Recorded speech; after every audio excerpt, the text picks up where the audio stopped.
कि अल्लाह तूने मुझे ज़िंदा रखा है, तेरा शुक्र है, तमाम तारीफ़ तेरे लिए है, वरना तू चाहता मुझे मार देता और मुझे मौत आ जाती बग़ैर तौबा के।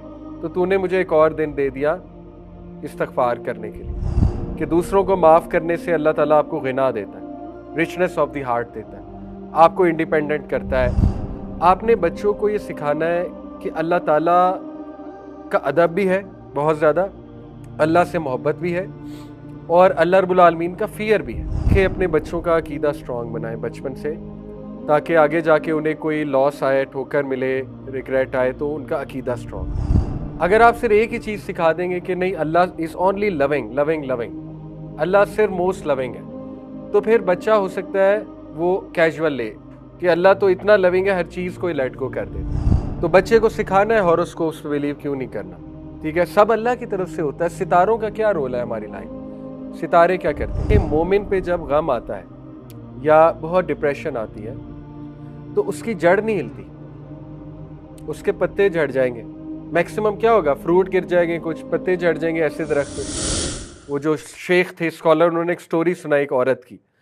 उन्होंने कहा कि हमें एक सिस्टर ने खुद स्टोरी सुनाई अपनी कि उनको औलाद नहीं हो रही थी, तो 10 साल हो गए औलाद नहीं हुई। तो उसके बाद डॉक्टर्स वगैरह ने उन्हें बता दिया कि आप औलाद के काबिल नहीं। कुछ ऐसे इश्यूज होते हैं अल्लाह की तरफ से कि वो औलाद हो ही नहीं सकती, कभी मर्द में होते हैं, कभी औरत में होते हैं, किसी में भी हो सकते हैं, ठीक है। तो उन्होंने बता दिया कि आप औलाद के काबिल है नहीं है, इम्पॉसिबल केस है। तो बहुत डिप्रेशन में गई और दूसरी डिप्रेशन ये थी कि अब मियाँ आगे शादी करेगा, ये बड़ा मुश्किल होता है औरत के लिए, औरत के शूज़ में आके सोचा जाए तो। और ऐसा ही हुआ, मियाँ ने कहा कि मुझे तो नस्ल बढ़ानी है अपनी, ठीक है, तो उसने आगे शादी कर ली और उनके साथ भी थी शादी। तो वो और डबल डिप्रेशन में गई, एक तो ये कि औलाद नहीं है मेरी, दूसरा ये कि वो मियाँ भी उसकी तवज्जो अब दूसरी वाइफ की तरफ होगी, औलाद भी हो गई वहाँ से। तो उन्होंने क्या किया, उन्होंने कुरान के साथ बिज़ी किया अपने आप को, खुद बताते। उन्होंने इसको एक मौका लिया कि चलो औलाद तो मुझे दी नहीं अल्लाह ने, तो मेरे पास बड़ा एम्पल टाइम है, तो चलो मैं कुरान के साथ जोड़ती हूँ अपने आप। कुरान सीखा, तफसीर सीखी, काफ़ी उस्ताज़ा वगैरह से, उस्ताज़ा वगैरह से पढ़ा होगा कुरान, और माशाल्लाह पढ़ते पढ़ते ख़ुद कुरान टीचर बन गई और इस लेवल की बनी कि बहुत बड़ी यूनिवर्सिटी में कुरान पढ़ाने लगी। और वो बूढ़ी हो गई जब उन्होंने ये स्टोरी अपनी सुनाई बुढ़ापे में कि अल्लाह ताला ने मुझे इतने बच्चे दिए, कैसे कि जिस यूनिवर्सिटी में पढ़ाती हूँ वो सारे मेरे स्टूडेंट मेरी औलाद की तरह हैं और वो मेरी औलाद से भी ज़्यादा सिंसेयर है मेरे साथ, मेरे लिए गिफ्ट्स लाते हैं, मेरी इज़्ज़त करते हैं, मेरे पैर दबाते हैं, ठीक है। अल्लाह ने मुझे औलाद की कमी वहाँ से पूरी कर दी, मेरी जो स्टूडेंट्स हैं वो मेरी औलाद हैं। और अल्लाह ताला ने मेरा सदका जारिया इतना बना दिया कि वो मुझसे कुरान सीख कर गई हैं और वो आगे कुरान का काम कर रही हैं। तो देखिए ये बड़ी मोटिवेशनल स्टोरी है कि जिसने कुरान के साथ अपने आप को जोड़ा, उसके पास फिर इन चीज़ों का टाइम नहीं होता, गम में बैठने का और फजूलियात का, ठीक है, अपनी ज़िंदगी बर्बाद करने का। तो कुरान के साथ स्ट्रॉन्ग कनेक्शन, वो समझ लें क्या है। ये नहीं है कि बस कुरान 2-3 आयतें पढ़ी और बंद कर दिया, वो फिर प्रॉपर टाइम लगाएं कुरान के साथ, वो कुरान याद करें, तजवीद ठीक करें, सूरतें याद करें, ठीक है, स्पेशली वो सूरतें जिनके फ़ज़ाइल हैं। सूरह मुल्क याद करें, सूरह कहफ याद करने की कोशिश करें, पहली 10 आखिरी 10 आयात चलें कर लें, बाकी नहीं अगर कर सकते तो ये है। और समझें, कुरान पे तदब्बुर करें, तफक्कुर करें कुरान। ही फोकस्ड ऑन ब्लेसिंग्स, नबी सल्लल्लाहु अलैहि वसल्लम का फोकस ब्लेसिंग्स पे होता था। और ब्लेसिंग्स पे फोकस कैसे होता है, देखिए जो दुआएं आप पढ़ते हैं वो गौर से पढ़ा करें। अल्हम्दुलिल्लाहिल्लज़ी अहयाना बादमा अमातना व इलैहि नुशूर, ये सुबह उठते ही आप शुक्र कर रहे हैं कि अल्लाह तूने मुझे ज़िंदा रखा है, तेरा शुक्र है, तमाम तारीफ़ तेरे लिए है, वरना तू चाहता मुझे मार देता और मुझे मौत आ जाती बग़ैर तौबा के, तो तूने मुझे एक और दिन दे दिया इस्तिग़फ़ार करने के लिए, बेहतर होने के लिए, अपने मामलात बेहतर करने के लिए। इसी तरह अल्हम्दुलिल्लाहिल्लज़ी अतअमनी हाज़ा व रज़क़नी मिन गैरि हौलिन मिन्नी वला कुव्वा, खाने के बाद की दुआ, उस पर भी गौर करें, शुक्र किया जा रहा है तो ब्लेसिंग्स पे गौर करें, ठीक है। तो ब्लेसिंग्स की लिस्ट भी बनाई जा सकती है, वो आप लोग को पता है इंशाल्लाह ब्लेसिंग्स पे फोकस कैसे किया जा सकता है, इस पर कई बार बात हुई है। ही हेल्प्ड अदर्स, ये बहुत बड़ा एंटीडोट है सैडनेस से निकलने का। Join some organization, volunteer there and do something for them इंशाल्लाह। कोई वेलफेयर ऑर्गेनाइजेशन हो, इवन खुद काम शुरू कर सकते हैं, अपने मोहल्ले में कोई काम शुरू कर दें वेलफेयर का, इन्वॉल्व पीपल, इन्वॉल्व अदर्स इंशाल्लाह ताला। और ये एंटीडोट बाकायदा सूरह ज़ुहा में मेंशन्ड है डिप्रेशन का कि फ़अम्मल यतीमा फ़ला तक़हर व अम्मा साइला फ़ला तनहर। तो ये बहुत बड़ा एंटीडोट है। तो ये चंद एक चीज़ें हैं जिससे नबी वसल्लम की लाइफ से हमें नज़र आता है कि हमारे नबी गम से इस तरह कोप करते थे और उन्होंने इसी तरह कोप करना सिखाया। ठीक है, तो ये बड़े ज़बरदस्त पॉइंट्स हैं। और हाँ, लास्ट पॉइंट्स ये कि ही फॉरगिव अदर्स, ये भी प्रैक्टिस करना चाहिए। फॉरगिवनेस हील्स यू, इसमें कोई दूसरी राय नहीं है। जब आप फॉरगिवनेस प्रैक्टिस करते हैं आप अपने ऊपर ही रहम करते हैं। ठीक है, जितना आप ग्रज रखेंगे तो उतना आपको ही तकलीफ होगी। तो ट्राई टू फॉरगिव अदर्स इंशाल्लाह ताला। नबी वसल्लम ने ऐसे ऐसों को माफ़ किया आप सोच नहीं सकते। नबी वसल्लम ने उस शख्स को भी माफ़ किया है जिनकी वजह से उनकी बेटी की डेथ हुई थी। उस शख्स का नाम मेरे जहन से अभी निकल गया है। वो शख्स ने क्या किया था कि एक तो हिंद को माफ़ किया नबी वसल्लम ने, देखें कितनी बड़ी बात है, जिसने कलेजा चबाया था हज़रत हमज़ा रज़ियल्लाहु अन्हु का। नबी वसल्लम ने जिस शख्स को माफ़ किया, हज़रत ज़ैनब नबी वसल्लम की बहुत प्यारी बेटी, वो हिजरत कर रही थी मक्का से मदीना विदाउट हर हस्बैंड, क्योंकि हस्बैंड मेरे ख्याल अभी मुसलमान नहीं था। तो नबी वसल्लम ने उन्हें बुलाया कि मेरी तरफ आओ, और वो आ रही थी, हस्बैंड ने इंतज़ाम किया उन्हें भेजने का। तो रास्ते में शख्स आ गया, इसके हाथ में नेज़ा था। इसने हज़रत ज़ैनब की तरफ नेज़ा किया, वो ऊँट पर बैठी थी, और उनको डराया कि ख़बरदार ये नेज़ा मार दूंगा तुम अगर यहाँ से निकली। तो वो जाहिर है औरत, आपको पता है, वो बड़ा डर गई इस तरह के एक उससे इंसिडेंट से, और वो गिर गई कैमल से, और वो हामला थी, उनको मिसकैरेज भी हो गया। हज़रत ज़ैनब को मिसकैरेज भी हुआ, गिरी वो, उनको बहुत चोट लगी, और रवायात में आता है उस चोट की वजह से उनकी डेथ हुई। बाद में कुछ अरसे बाद उनकी डेथ हो गई हज़रत ज़ैनब की। नबी वसल्लम ने इस शख्स को भी माफ़ कर दिया। फतह मक्का के मौके में माफ़ी मांगने आया, नबी वसल्लम ने इसको माफ़ कर दिया था। ठीक है, तो बहरहाल ये भी एक नबी की लाइफ से पता लगता है, सल्लल्लाहु अलैहि वसल्लम की लाइफ से, कि दूसरों को माफ़ करने से अल्लाह ताला आपको गिना देता है, रिचनेस ऑफ द हार्ट देता है, आपको इंडिपेंडेंट करता है। असमद की ज़ात, असमद का मतलब है the one who is independent of every, वो आपको भी इंडिपेंडेंट बनाता है दूसरों से, दूसरों की ज़ात से। ठीक है, तो ये चंद एक चीज़ें नबी वसल्लम की ज़िंदगी से। होप पढ़ा था हमने। देखिए, होप में 3 चीज़ें आती हैं, गोल्स, एजेंसी, पाथवेज। ये मैंने आपको लास्ट क्लास में पढ़ाया था। Hope is a goal oriented, goal directed thinking in which the person utilises pathways thinking and agency thinking. पहली बात, कोई गोल बना लें और वो गोल बड़ा तगड़ा हो, और उसके बाद कोई मसला आए तो पाथवेज बनाया करें उस मसले के, कि मेरे पास क्या क्या सोल्यूशन है, सोल्यूशन 1, सोल्यूशन 2, सोल्यूशन 3, ये पाथवेज होते हैं। और उसके बाद एजेंसी, कि आओ अब इस पे अमल करते हैं, इस पाथवे पे अमल मैंने कैसे करना है। मिसाल के तौर पे चले एक मिसाल लेते हैं कि आप कहीं पे रिश्ता करना चाहते हैं, नौजवानों का बड़ा एक कॉमन मसला है। अब आप पाथवेज बनाएं बैठ के कि क्या किया जा सकता है। ठीक है, उसके अब्बा को अप्रोच किया जा सकता है, अच्छा अब्बा से ना हो गई, दूसरा क्या है, दोबारा अप्रोच किया जा सकता है, ये भी है। ठीक है, उसके बाद तीसरा तरीका क्या है, किसी से सिफारिश करवाई जा सकती है। अगर आपको इतना ही है, अगर आप समझते इतना वर्थ इट है, मैंने करना ही करना है, ठीक है, आपको नज़र आती हैं कुछ चीज़ें लेट से कि अच्छा रिश्ता है, हाथ से ना चला जाए, ये वो, तो ये पाथवेज बना रहे हैं ना आप, ऐसे करो ऐसे करो ऐसे करो। उसके बाद भी कुछ ना हो, जूतियाँ पड़ें, तो जैसे एक वाक़या है कि एक बंदे को जूतियाँ पड़ी, तो वो एंड में कहता फिर मैं ना ही समझा, फिर मैं ना ही समझूँ। तो वो ऐसा ना हो जूतियाँ पड़ने लग जाए, फिर बंदे को समझ जाना चाहिए इज़्ज़त भी तो कोई चीज़ है ना, सेल्फ एस्टीम भी तो कोई चीज़ है। तो पाथवेज ये होते हैं 1 2 3 4, लेट्स डू दिस, और नथिंग इज़ वर्किंग, इस्खारा भी चल रहा है, फिर समझ जाए, फिर वो जूतियाँ पढ़ाने वाली बात है। ठीक है, अगर उसका शौक़ है।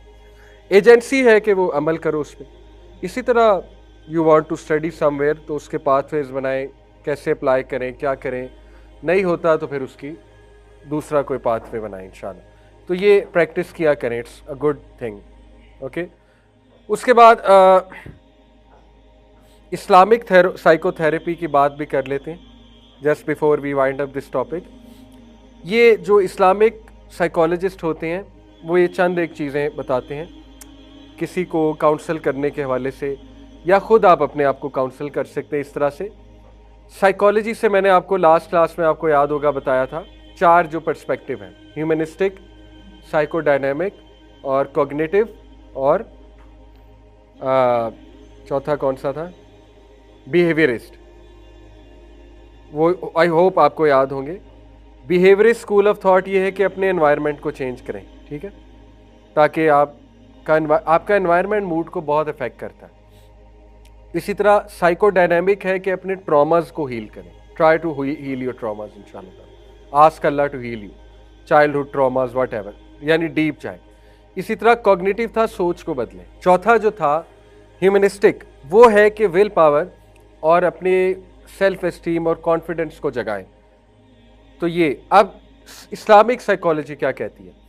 सबसे पहले स्ट्रॉन्ग अकीदा, belief system and value system, जिसको जापानीज में इकिगाई भी कहते हैं, कि लिविंग विद अ पर्पस।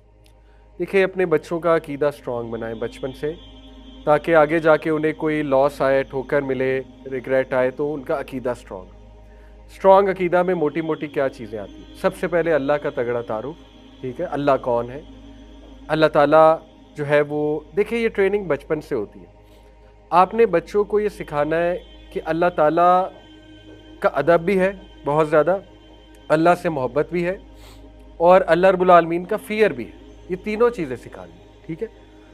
अगर आप सिर्फ एक ही चीज़ सिखा देंगे कि नहीं Allah is only loving loving loving, Allah सिर्फ मोस्ट लविंग है, तो फिर बच्चा हो सकता है वो कैजुअल ले कि अल्लाह तो इतना लविंग है, हर चीज़ को लेट गो कर देता है। तो ये अकीदे का पार्ट है कि बच्चे को अल्लाह का तारुफ क्या कराना है और कैसे कराना है, ठीक है। इसी तरह स्ट्रॉन्ग अकीदा में ये चीज़ आती है कि अम्बिया का क्या अकीदा था अल्लाह के बारे में और लाइफ के बारे में, वो उसमें आता है। तकदीर पर ईमान ये आता है स्ट्रॉन्ग अकीदा में, और लिविंग विद अ पर्पस ये स्ट्रॉन्ग अकीदा में आता है। तो अकीदा जो है वो किस तरह पढ़ा जा सकता है? एक तो कुरान अकीदा सिखाता है आपको, दूसरा अकीदा में ईमानियात है, मोटे मोटा अकीदा तो यही है ना, आमनतु बिल्लाहि व मलाइकतिही व कुतुबिही व रुसुली, रोज़े आखिरत पर ईमान, नबियों पर ईमान, एंजल्स पर ईमान, ये अकीदा है मोटा मोटा, अल्लाह पर ईमान। लेकिन अकीदा में यू अंडरस्टैंड फिर गलत अकायद की पहचान भी बच्चे को देनी है, जैसे हॉरोस्कोप्स पे बिलीव, तो बच्चे को सिखाना है हॉरोस्कोप्स पे बिलीव क्यों नहीं करना, ठीक है, सब अल्लाह की तरफ से होता है। सितारों का क्या रोल है हमारी लाइफ, सितारे क्या करते हैं, ठीक है। इसी तरह बच्चे को तारुफ कराना है जिन्नात, ये भी अकीदे का पार्ट। बच्चे के गलत अकायद ना होना कि मतलब वो इंडियन मूवीज़ देख देख के बदरू का, आत्मा का कॉन्सेप्ट ना आ जाए, हॉरर मूवीज़ देख देख के बच्चा जिन्नों से बहुत ज़्यादा ना डरने लगे, ठीक है। तो उसको क्लैरिटी होनी चाहिए इस बारे में। हेलोवीन का बच्चा ना कायल हो, ये भी तो अकीदे का ही पार्ट है ना। तो मॉडर्न जो मसाइल है अकीदे को लेके ज़रा उनको एड्रेस करना। देखिए, अकीदा ही असल में बंदे को स्ट्रेंथ देता है at the end of the day, strong अकीदा। इसीलिए अल्लाह ताला ने बड़ी खूबसूरत आया आपके सामने रखता हूँ, औज़ु बिल्लाहि मिनश्शैतानिर रजीम, अलम तरा कैफ़ा ज़रबल्लाहु मसलन कलिमतन तय्यिबतन कशजरतिन तय्यिबतिन अस्लुहा साबितुन व फ़रउहा फ़िस्समा। Have you not considered how Allah presents an example, making a good word like a good tree whose root is firmly fixed and its branches reach high in the sky। असल में यहाँ इन्होंने ट्रांसलेशन कर दिया गुड वर्ड, लेकिन कलिमा तय्यबा आपको पता है क्या है? ला इलाहा इल्लल्लाह। कलिमा तय्यबा इज ला इलाहा इल्लल्लाह, ठीक है। तो ला इलाहा इल्लल्लाह की मिसाल अल्लाह ऐसे देता है, यानी अकीदे की मिसाल, स्ट्रॉन्ग अकीदे की, जैसे एक स्ट्रॉन्ग दरख्त है, और वो स्ट्रॉन्ग दरख्त की जड़ें बहुत मजबूत हैं, और उसकी जो ब्रांचेज है, शाखें, वो आसमान की बुलंदियों को छू रही। ये मोमिन की मिसाल है। एक बहुत खूबसूरत हदीस है, मोमिन की मिसाल खजूर के दरख्त से दी है नबी सल्लल्लाहु अलैहि वसल्लम ने। सुनिए आपने हदीस, बड़ी खूबसूरत हदीस है। खजूर के दरख्त से मोमिन की मिसाल क्यों दी है? खजूर का दरख्त is one of the rarest tree जो हर मौसम में फर्टाइल है, हर मौसम, इवन सहरा में खजूर उगा देता है खजूर का दरख्त। कितनी पॉजिटिव बात हमारे नबी ने बताई कि मोमिन खजूर के दरख्त की तरह। और एक और हिकमत है इसमें, खजूर के दरख्त की मिसाल क्यों दी है मोमिन के लिए? खजूर का दरख्त हर तरह से बेनिफिशियल, पत्तों से लेके, खजूर जिस मर्जी किस्म की खजूर है फ़ायदा देती है कि नहीं देती। कच्ची खजूर के अपने फ़ायदे हैं, पक्की खजूर के अपने फ़ायदे हैं, उसकी गुठली के अपने फ़ायदे हैं, एक एक चीज़ खजूर के दरख्त से रिलेटेड उसके अपने फ़ायदे। आप देखें अल्लाह के नबी ने तो आपकी इतनी प्यारी मिसाल दी कि मोमिन खजूर के दरख्त की तरह है। मोमिन जो है हर मौसम में चल जाता है, ठीक है। इसी तरह अल्लाह ने मिसाल जो दी वो एक ऐसे दरख्त की दी, ये मोमिन की मिसाल है जिसका अकीदा बहुत स्ट्रांग है, जो ला इलाहा इल्लल्लाह पे ग्रिप है, जिसकी दरख्त है, शाखें आसमान की बुलंदी को छू रही हैं और जड़ें बहुत मजबूत हैं। और अल्लाह ने कहा it produces its fruits at all time तुती उकूलहा कुल्ल हीन बिइज़्नि रब्बिहा, कि उसका जो फ्रूट है वो हर वक्त बन रहा है by the permission of its Lord. ये एक्चुअली खजूर के दरख्त की मिसाल है, ठीक है, टेक्निकली तफसीर में। And Allah presents example for the people that perhaps they will be reminded. देखिए अभी कितनी खूबसूरत मिसाल है। जड़ मजबूत होने का क्या मतलब है? देखिए मोमिन पे जब गम आता है या बहुत डिप्रेशन आती है तो उसकी जड़ नहीं हिलती, उसके पत्ते झड़ जाएंगे। मैक्सिमम क्या होगा, फ्रूट गिर जाएंगे, कुछ पत्ते झड़ जाएंगे ऐसे दरख्त के। आप सोचिए एक दरख्त है बहुत स्ट्रांग, तूफान आता है बहुत ज़्यादा, मैक्सिमम यही है ना कि उसके पत्ते गिर जाएंगे, उसका कोई एक आधा तना हिल जाएगा, एक आधी शाख टूट जाएगी, ठीक है, लेकिन उसकी जड़ इतनी मजबूत है अपनी जगह से नहीं हिलेगा। तो दिस इज़ व्हाट अकीदा डज टू यू, स्ट्रॉन्ग अकीदा, तकदीर पर बहुत स्ट्रॉन्ग अकीदा, ठीक है। तो ये मिसाल याद रखें। और ये तरबियत के हवाले से बहुत खूबसूरत आया है कि बच्चों की तरबियत जो है वो सुभान अल्लाह, आप देखें इस हवाले से। तो एक तो अकीदा, ठीक है। नंबर 2 रिलेटेबिलिटी, बहुत खूबसूरत बात है। रिलेटेबिलिटी जो है ये हमारे दीन ने इतनी क्रिएट की है। कुरान में जितनी स्टोरीज़ है वो रिलेटेबिलिटी के लिए ही तो है ना।